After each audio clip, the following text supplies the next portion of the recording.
In particular, I came up with a problem in which quantifying homologous proteins was exceptionally important. It was, in fact, the most interesting thing that I wanted to do, and then the options that people normally do of ignoring shared peptides or lumping them to the most abundant protein wasn't an option. So what was this example? It started with a very simple and classical experiment, one of the simplest experiments you can do in the lab. I simply grew budding yeast in minimal media on glucose carbon source. And as we all know, they grow very fast on glucose exponentially. They exhaust the glucose, produce ethanol, and then they resume growth during the second growth phase on the ethanol released from the first growth phase. One of the surprising observations from this experiment was that even when the growth rate remained constant over many doubling times, we measured changing metabolic fluxes and protein levels and metabolites and everything else. And we already wrote up and published this. You can read about it. But there was another even more surprising observation that came from this data that is what I'm going to focus on now. And that observation came from quantifying the proteome across time in this experiment.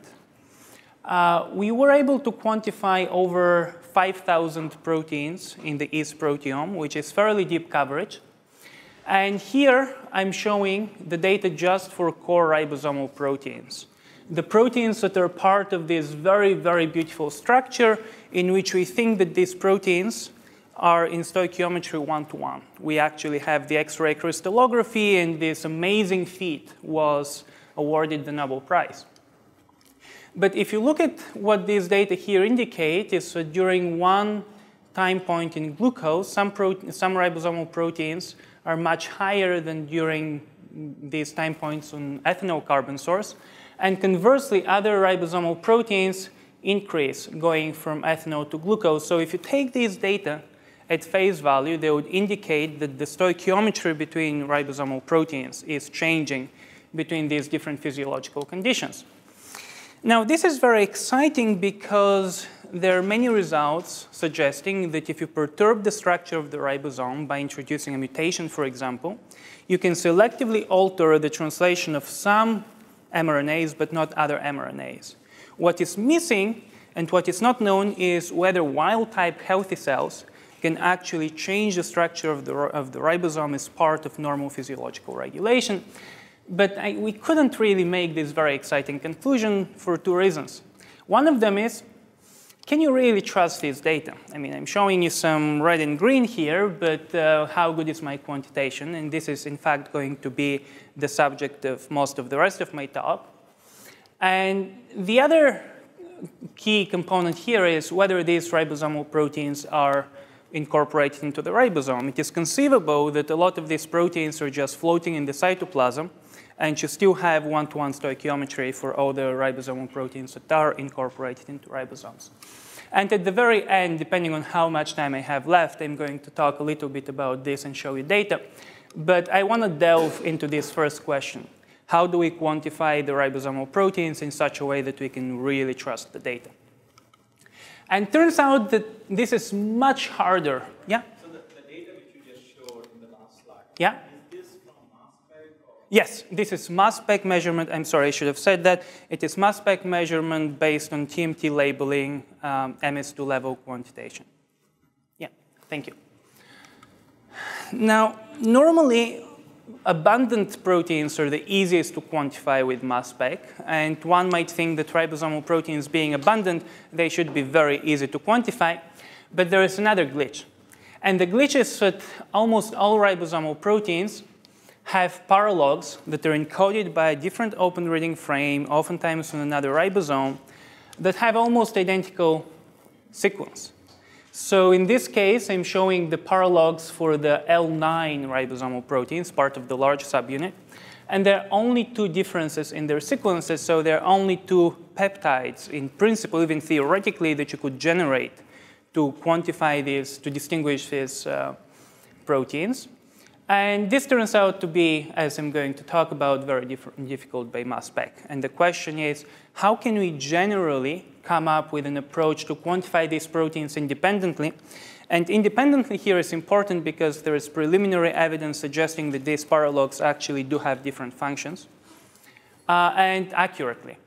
And the other thing that I'm going to say is that I'm introducing this problem with a very specific example, in this case the ribosome, but in fact it's a very general problem because this could be alternatively spliced proteins which share most of their sequence and they have a few different peptides. These could be proteins that carry post-translational modifications, in which case, again, you're going to have a few distinct peptides and most of them are going to be homologous. And of course, in mammalian systems, there are a huge number of paralogs in general. So this is a very, very general problem, not just limited to the ribosomes. Now, why is it hard? I'll assume that the audience doesn't know much mass-spec. So I'm going to spend just 5–10 minutes introducing from the ground up why is it hard to quantify proteins by shared peptides. So consider two proteins here, red and green, that we want to quantify two distinct conditions, condition 2 and condition 1. Normally, by mass spec, we start by digesting the proteins to peptides. Then we separate the peptides by liquid chromatography, flow them into mass spectrometer, and we can observe the height of these ions. These ions, in this case, the red ion comes uniquely only from the red protein, and the green ions come from the green protein. And one thing that you can notice from this schematic cartoon is that there are many more peptides than observed ions here. And this is, in fact, the case. A lot of times, peptides don't fly well. We don't necessarily see them in the mass spectrometer. So one of the simplest ways in which you can quantify the red and the green protein is simply to ask, how many unique peptides do I see from the green protein? The intuition here being that the more abundant the green protein is, the more likely it is that you're going to see all the peptides coming from the green protein. And as you can probably say, even if you don't have experience, this kind of counting is not going to be highly accurate. It's going to depend on the protease that you use. It's going to give you some rough sense, and it's associated with a large error. And of course, you can do better if you not only look at the number of peptides that you observed, but you also quantify how intense they were. Turns out that this is also not very accurate because there could be interferences in the chromatography. There could be, again, variation in digestion. There could be very different level of ionization of one peptide compared to another peptide. So if we actually want to compare the ratio of the red and the green proteins here, this is going to result in a fairly high error if we only look at the heights of these peaks. And you can actually tell this, even though it's a cartoon, I try to make it realistic. You can see that ions that come from the same protein, red protein in this case, can differ in intensity by as much as 1 or 2 orders of magnitude, which tells you that the intensity of an ion is not a perfect indicator of the abundance of the protein. Now, of course, there's got to be a better way. Otherwise, mass spec would be a lousy technique. It would not be very accurate. And the best way to quantify something accurately by mass spec is if you don't look just at the absolute heights of these peaks, but you take the ratio between corresponding ions. These are ions that differ only in their isotopic composition, but they move in the same way through the chromatography. They ionize in the same way. So a lot of the artifacts are common between them. And then if you take the ratio, you can obtain a much more accurate estimate. So I really like this error level here. And the problem is that I cannot use this kind of estimate for ribosomal proteins because it actually relies only on unique peptides. And I don't get many unique peptides. A unique peptide being a peptide whose sequence is found only in one protein and no other protein. So I cannot simply cancel, I cannot do this. I get mostly shared peptides. And the other downside of this wonderful ratio is that it can tell me what is the ratio of the red protein between two conditions, C1 and C2. But it cannot tell me what is the ratio between the red and the green protein. If I want to know what is the ratio between different proteins, I have to go back and use these first two methods, which are much less accurate than taking the ratios. So the goal of the algorithm that I developed and that I'm just about to introduce is to be able to use shared peptides and only this kind of ratios, only the third kind of measurement, so that you can quantify not only how a protein, you can quantify very accurately, not only how a protein changes across conditions, but you can also quantify what is the ratio between different proteins, or in the same way, it could be what is the fractional occupancy of a certain PTM site, what fraction of the protein is phosphorylated or ubiquitinated at that site. Now, how do you do that? Well, shared peptides complicate the problem a little bit, but not that much. So I'll walk you through a very simple example, which is completely generalizable to any sort of network of proteins sharing homology, but it's easy to start with the simplest example. So here there are two ribosomal proteins, and I'm showing just the beginning of their N termini. So the green peptides that are being digested, in this case, by trypsin. So the green peptide, both of them produce the green peptide, X1, and X2 is a peptide that is unique only to 6A, not found in 6B, and X3, again, is found in both proteins. So you can you can describe the intensities of these peptides that are going to be quantified by the mass spectrometer in terms of very simple superposition model. Essentially, the vector of intensities across conditions, this is a vector because I'm not measuring that peptide at one condition, but I'm measuring it at n conditions, where n can be anything from 2 to infinity, is going to be proportional to the concentration of the first and the second protein across these conditions, and has this nasty constant of proportionality, which we don't know. That depends on the artifacts in the chromatography, depends on the ionization efficiency of that peptide, depends on a million factors that I really don't want to model. So for me, this constant here is going to be the annoying factor that I want to get rid of, because I want to quantify the proteins just based on ratios, independent of this. And then for the second protein, for the second peptide, it's found only in the first protein, so the intensity across conditions is going to be proportional to the levels of the first protein across conditions. So you can write these equations very simply. The equations are simple to write. They turn out to be a little bit trickier to solve. Now, you can put these equations into a system, and I should also say that we are certainly not the first ones. I'm not the first one to write this equation. As you can see, they're common sense superposition. What is going to be different in my quantitation as compared to all previous attempts is that I want to solve them regardless of the z constants. I don't want to do what is normally called absolute quantitation. I want to rely only on ratios across conditions because this allows me to eliminate a lot of the noise. So these same equations can be written as a system of equation here, where this is my actual data. This is what I get from the mass spec, each row corresponding to a peptide, each column corresponding to a different condition in which I quantified the peptide. Then this diagonal matrix here is the garbage that I want to throw out. This matrix here, S, essentially tells me whether a peptide is found in the sequence of a protein or not. And it's just integer matrix. If I know the sequence of the proteins, I know this matrix with certainty.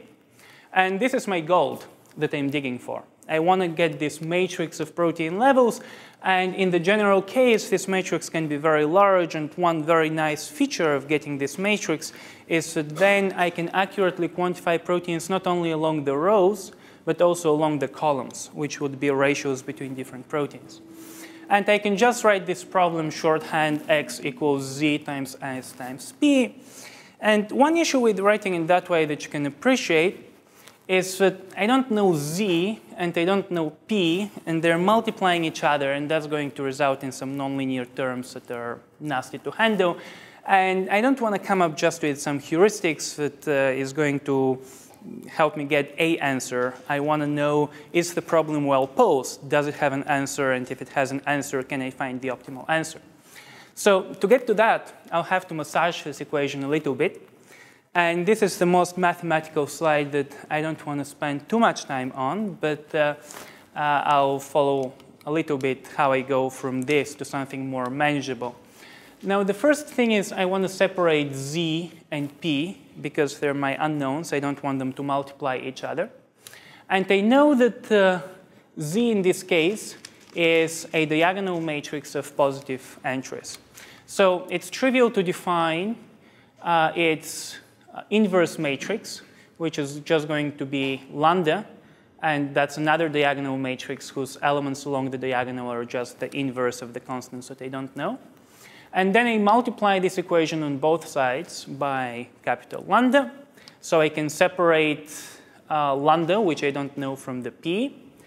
I can just rearrange these terms on the same side of the equation. And if you stare at this a little bit, you see that you have essentially some sum, a superposition of terms that multiply each other, some of which I know, some of which I don't know, which I can write into a matrix form. So this equation here that I'm writing is essentially identical to this. It's just rearranging the terms, where here this is the Kronecker product, I is the identity matrix, S is the matrix that I know from certainty because I have the FASTA file, I know the sequence of the proteins. And this is my data. So finding my gold, the protein levels He, and the protein levels P in this case, corresponds to finding the null space of this matrix.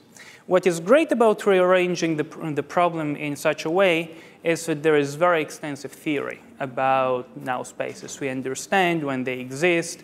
They also tell me what is the level to which the problem is being determined, and so on and so forth. So here I have written two relatively simple ways in which one can go about finding this null space.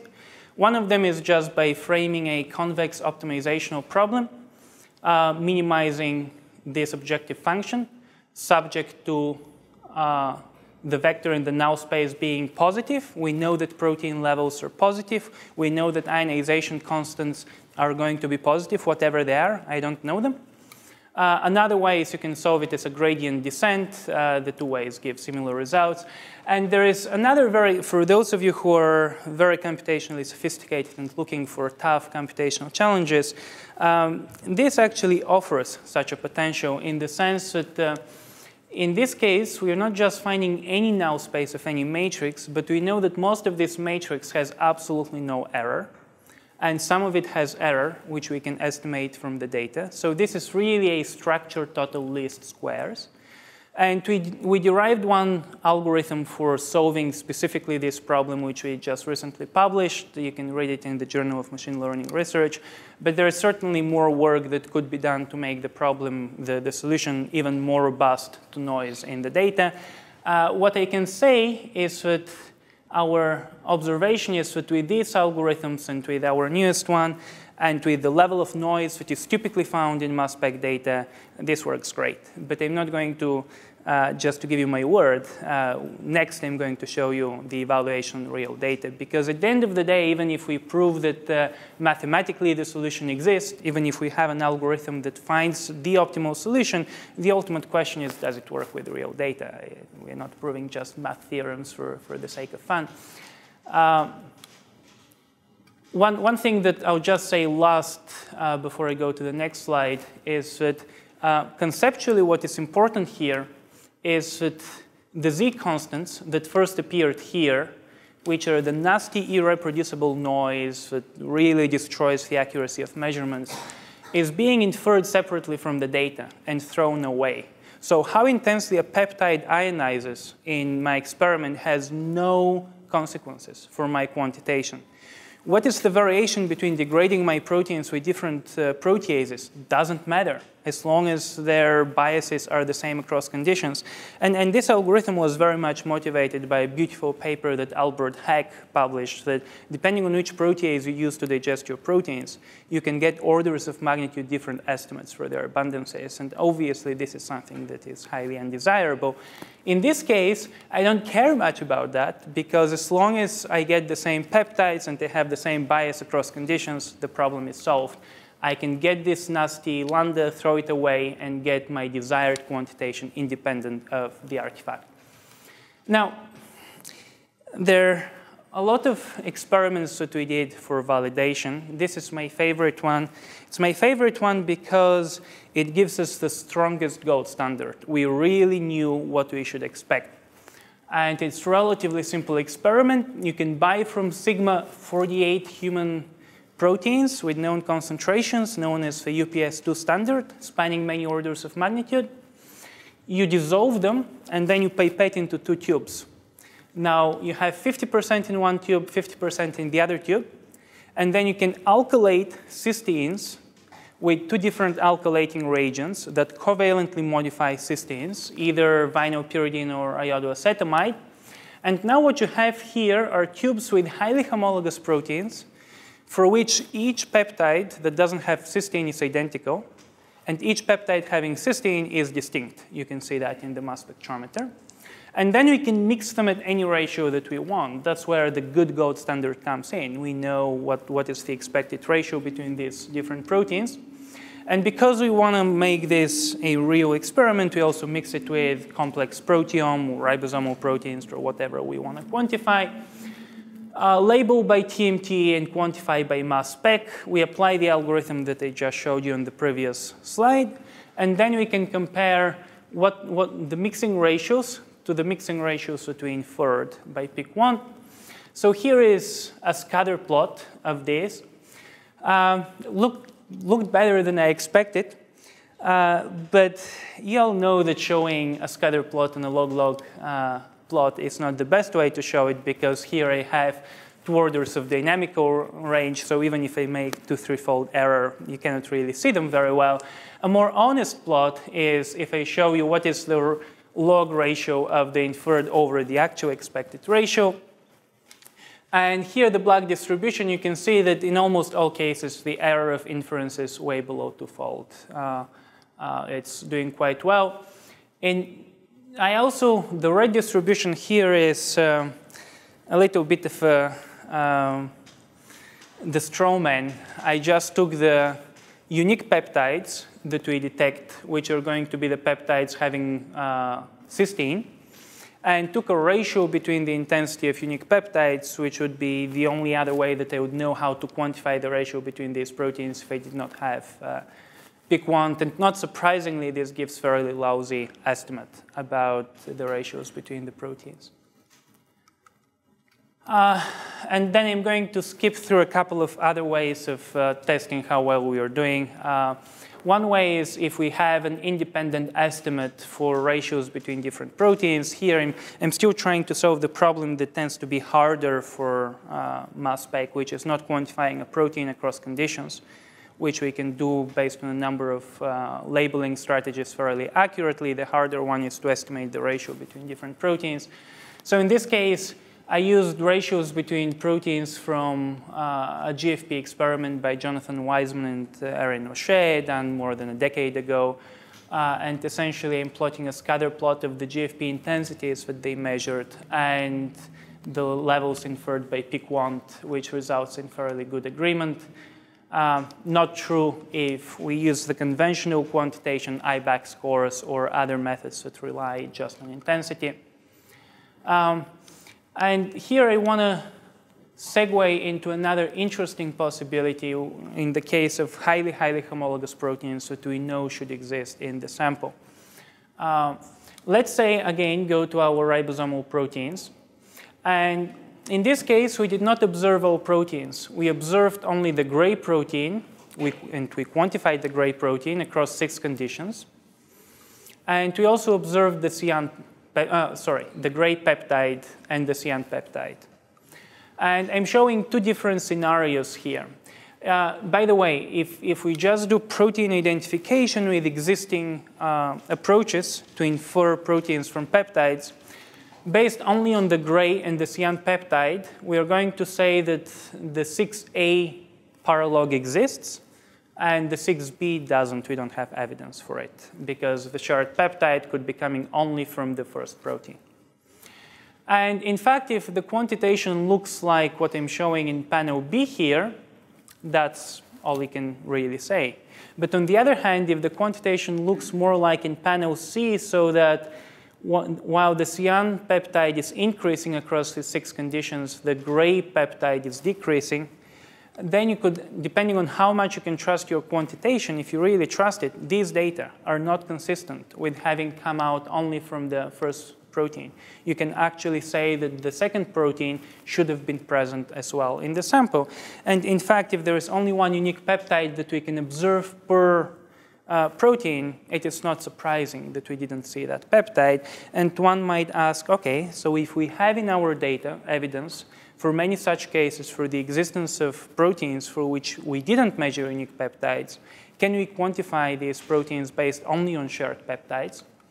And I'm showing here the results of one such evaluation using HIquant. Essentially, I took the subset of proteins for which I have both unique and shared peptides, and I quantified them across conditions based only on the unique peptides, which is the existing pipeline. This is what we accept as being the way to do it.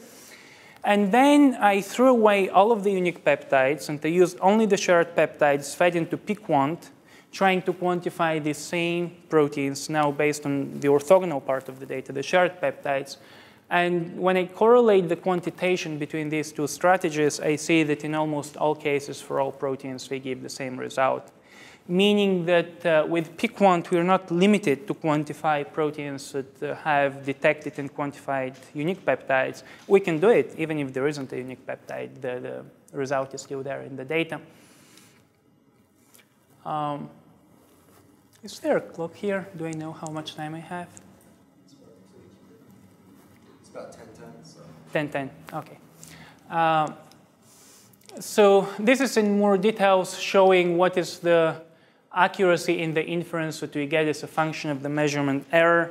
The bottom line is that if the mass-spec is robust and gives error below 15%, HIquant works fairly well with TMT, with yeast data, with mouse silac data, and so on. And this kind of error for quantifying one peptide across different conditions within 15–20% accuracy is something that is quite achievable with silac, TMT, many other approaches. It's not beyond what the current mass-spec technology can provide.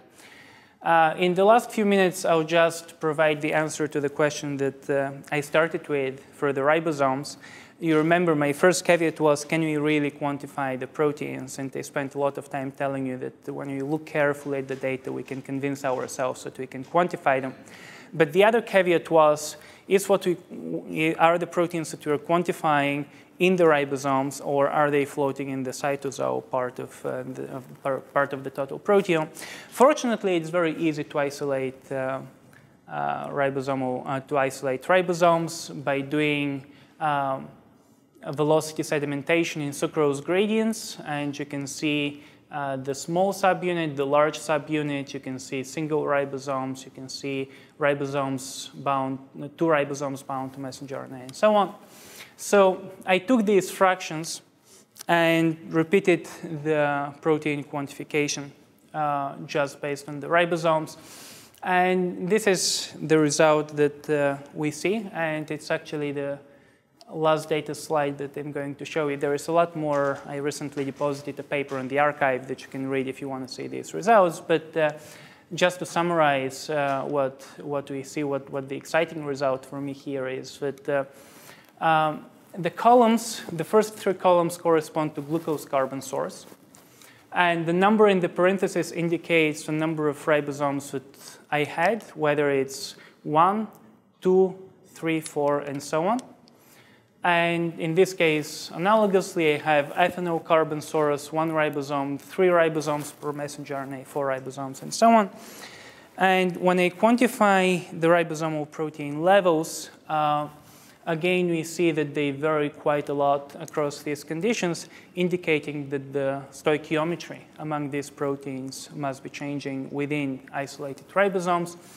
And in particular, we see that the proteins whose levels increase with the number of ribosomes bound per mRNA tend to be expressed more highly in glucose carbon source as compared to ethanol carbon source. And with that, I'm going to skip most of the data on the ribosomes. And I'll just finish by thanking the people who helped me along and made this possible. And in particular, I did the mass-spec with Bogdan Budnik and did a lot of the mathematical proofs with Dmitry Malatov. Alexander graciously supported this work. So with that, I've been talking for a while and haven't heard from you. So I hope that you have some inspiring questions to ask. Yeah? I don't know if it's inspiring, but do you have an R script prepared so that people can employ HIquant? I do, and I'm very happy to share it with people. It's not in a state in which it's going to work robustly. Essentially, it works for me because I wrote it and I know how to fix when the data pipeline breaks. This is very much on our agenda and my plan. I'm going to have such an R script. I'm happy to share what I currently have. It's just not at the state where I can say that works. It's going to break. And what breaks is the pipeline, not the math. The math works quite well. It's more the boring part of getting all the data to flow into the right place. It seems that your algorithm is designed to tap into the challenging problem caused by the homologous Yeah. for ribosomes of proteins. Will it also be applied to other more general questions, like, I don't know, just the Absolutely, absolutely, that's the goal. So in general, and if you want to quantify, for example, the ratio between two different proteins, they don't even have to be highly homologous. It's enough that they share a few peptides, and if peptides are relatively short, even proteins that are not that highly homologous can be quantified using HIquant. And I certainly, that was my motivation. That's why I started with the ribosomes, and I personally care deeply about ribosomes. I love them. But of course, there are many more important problems and that can be solved by that. So certainly, it's not in any way limited to ribosomes.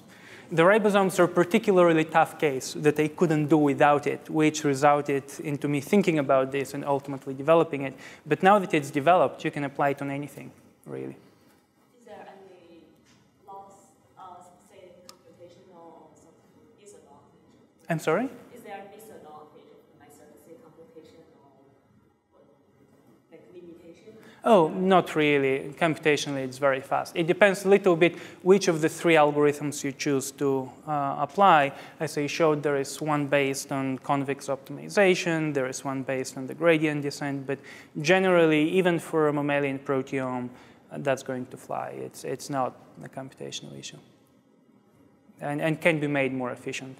If you want to take into account all the errors with the structure total least squares, currently that's more computationally intensive, but we have ideas how we can speed it up, so even that's not an issue. It seems like you implied in the last couple of slides that a certain set of proteins are more responsible for these polysomes than others. That's right. Is there any way you could knock out these? Fantastic question. So it's actually here on the slides. It's great. So in this case, what I'm showing is the relative. It's really great question. That I had the same thought a few months ago, so we did it. On the x-axis here, I'm showing the relative abundance of ribosomal proteins in the ethanol carbon source, where I have 4 ribosomes per mRNA. So this is the polysomal fraction. And here on the y-axis, I'm plotting what is the fitness of yeast strains in which these ribosomal proteins have been deleted. And to generally see a statistically significant negative correlation when I look at all ribosomal proteins. And for yeast geneticists and people who understand of evolution know that if you delete an important protein that has a paralog, there is always a possibility that the paralog could get duplicated. You can have chromosomal duplication. So because of that, to eliminate that possibility, with the green squares, I'm plotting just the ribosomal proteins that do not have paralogs, and therefore I can trust this data even more. And for those across all the fractions, the correlation is almost perfect. So generally, what we see here is exactly what I would have expected intuitively if and there are beautiful classical papers from the 1960s showing that even if you look within polysomes, the rate of translation per ribosome increases with the number of ribosomes per mRNA.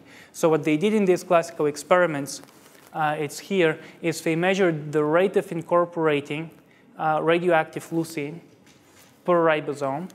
And here you can see that the rate increases pretty linearly with the number of ribosomes bound per mRNA.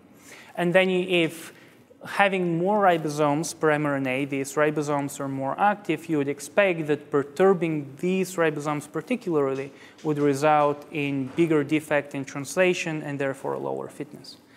And this is exactly what they see in terms of the correlation. So this is one way to explain it. And this is completely general. It's not limited to yeast. I see exactly the same result with mouse embryonic stem cells, where I also isolated ribosomes. I also quantified the ribosomal proteins. And again, the more enriched a ribosomal protein is in a fraction with larger number of ribosomes per mRNA, the bigger the fitness defect of knocking it out and the lower the fitness of the cells. It's a fantastic question. So you showed your results where you quantified including unique peptides and then excluding unique peptides? In the case of the ribosomes here? Yeah. No. So using only shared peptides, you said. So my question was, you would need some unique peptides, wouldn't you, for your method to work? In principle, no. In this case, the results that I'm showing on ribosomes, these last slides, they use unique peptides because they have not yet published the HIquant, and we wanted to go ahead and submit the biological result. But in principle, for HIquant, you don't need even a single unique peptide to work. It all depends. Mathematically, if you look at the way I formulate the model, it's completely symmetrical between unique and shared peptides, doesn't discriminate them in any way. The only thing that you need is that this matrix S here should not be trivial. Should not be trivial in the sense that it's a diagonal matrix, which means that you don't have a single shared peptide, or that you have multiple repeated rows. That doesn't help you. The matrix should be full rank. There are other conditions. But there is nothing saying that the matrix should have a row that has a single one. You can have this. There has to be some rows that have ones. No. So let me actually give you an example. And for this, we have mathematical proof. We know it works. OK. So this is an example of an S matrix where the rows correspond to the peptides, columns to the proteins. And using only shared peptides, in this case, you can quantify all proteins perfectly. In the case of, and this is a mathematical proof, it's not an observation in the absence of noise. Essentially, what you can do is if you plug in this matrix with your data, you can prove that the null space of that matrix is single dimension, is one-dimensional null space. So by shared, you mean it could be shared, but not with all the proteins. So I was thinking, right. So you had your 2-protein example, right? So there, if you did only shared peptides, you would have all ones. And that's right. The matrix would be degenerate. That's right. Yeah. That's right. Yeah. So if they're shared across all of them, and this is also true if they're not shared across all of them. If here it just had 1, 1, 1, 1, 1, 1, 1, 1, it's the same. Yeah.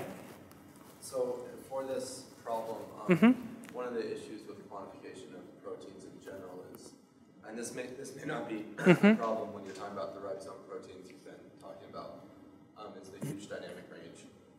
So you can imagine a situation where you can solve this matrix using a linear combination of just 2 of the elements, because the third element is just such a small percentage. It's like, 1 in 10,000. Okay, right. So well, do you have any estimates for what the dynamic range of your solution would be that you could, where you wouldn't end up dropping? So that's a great question. One thing is that the actual solution that I get is completely independent from the intensity of a peptide. So for computational reasons, because I'm going to throw away the mean intensity anyway. That's going to be the Z constant. So for computational purposes, actually, the first thing that I do is I just normalize all the intensities of different peptides. In my mass-spec, raw mass-spec data, they're going to differ by, say, 6, 8 orders of magnitude. I just divide by the mean level each of the rows so that in terms of the mathematical solution, I don't have any issues computing it. But your question is much deeper and very insightful. It is true that at the end of the day, I rely on a superposition. If I have a protein that is much more abundant than another protein, then the relative amount of peptides contributed by the less abundant proteins is going to be so small that it can be lost in the accuracy of my measurement that I have.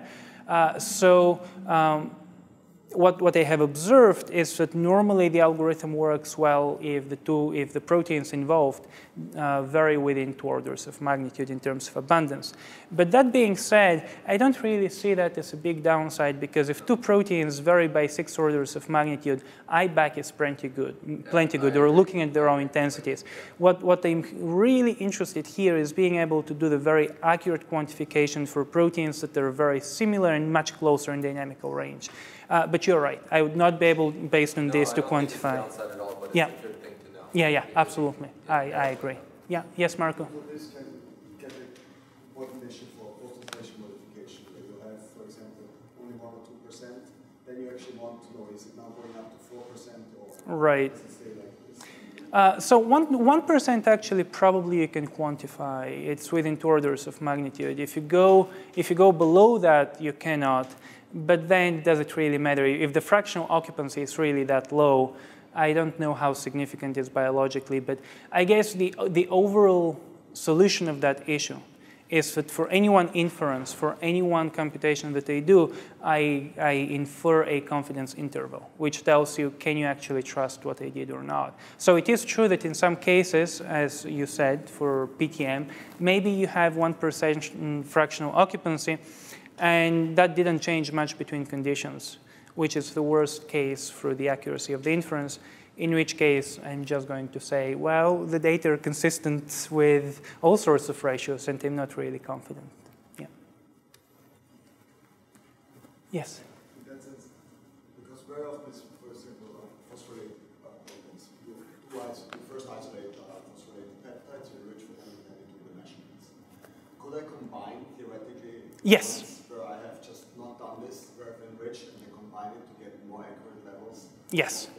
I would absolutely love to collaborate on doing that. I really, because the thing that is so cool about this, getting rid of the Z constants, is I don't really care what, if you think about it, the issue with enrichment normally that you would do is that you don't know how much of the material was lost during the enrichment. And you don't know what fluctuation you had in the chromatography. Of course, it can be very good, but in general, things go wrong. And all of this is going to result in some constant offset in your Z constants for intensities that you observe. And it's going to be a problem with current methods if you want to do it. In this case, all the quantitation is independent of the Z constants, the intensity that you measure. I actually divide by them. I throw them away. So it's actually one of the best applications. I would love to do that. And there is really no downside of first measuring just the phosphopeptides and measuring then the unmodified peptides. It's a great thing to do.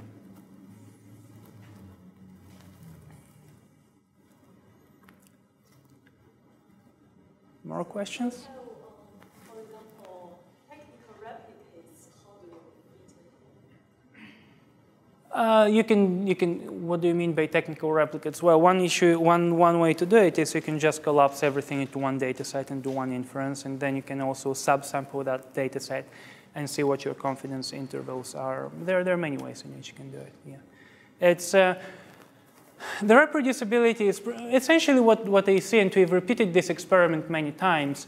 What you see is that the variation in technical biological replicates is within this block distribution here. In most cases, the accuracy that we get in quantifying proteins is quite comparable to the accuracy with which you quantify peptides across conditions.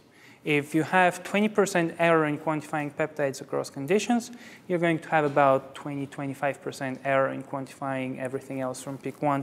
That being said, it also depends on how many peptides you had. If you had a huge number of peptides for these proteins, the algorithm, using the structure of the problem and leveraging the more data that you have, you can actually reduce the error.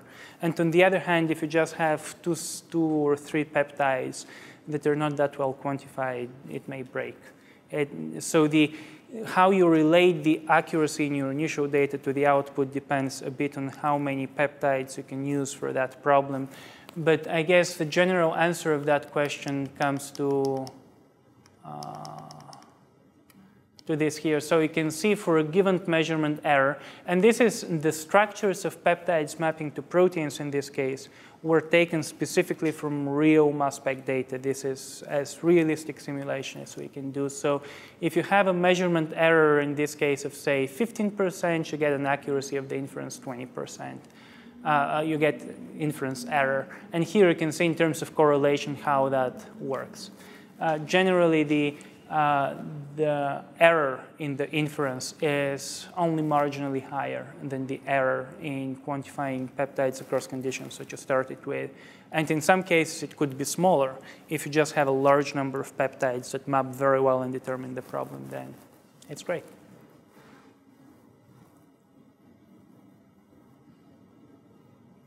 All right. Thank you.